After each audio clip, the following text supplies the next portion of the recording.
Très tôt, dès que la pandémie s'est déclarée partout dans le monde, le Congo avait anticipé avec un certain nombre de mesures préventives.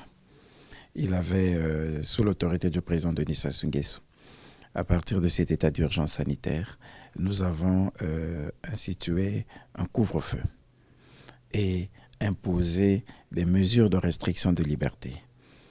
On a arrêté toute activité économique, les marchés fermés, les écoles fermées, le travail arrêté. Ça a duré pratiquement 45 jours.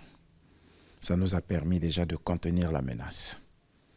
Lorsqu'à partir de juin, du 15 juin et du 1er juillet 2020, nous avons libéré les activités, mais on a maintenu un certain nombre de restrictions.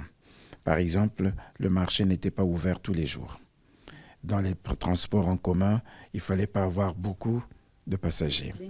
Voilà, donc il y avait des mesures, le port obligatoire des masques.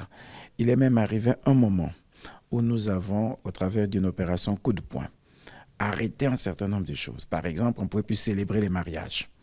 Les deuils ne devraient plus être célébrés gérés comme avant. Voilà, les mariages ont été arrêtés. Et toutes ces mesures nous ont permis de contenir la menace.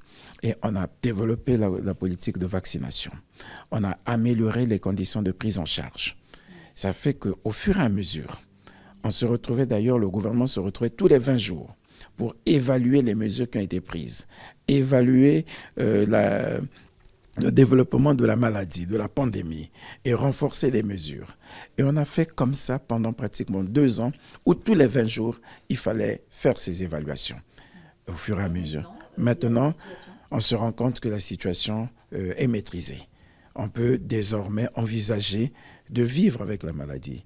Parce que ces derniers temps, par exemple, on n'a presque plus enregistré des décès. Et les hôpitaux sont de plus en plus libres.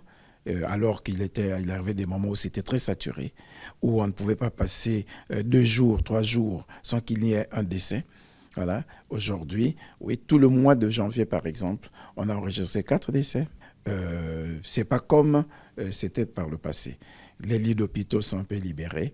Nous allons refaire le point le 20, parce que maintenant c'est tous les mois. On va refaire le point le 20 et à partir du 20, on va voir comment on va adapter les mesures par rapport à l'évolution de la pandémie.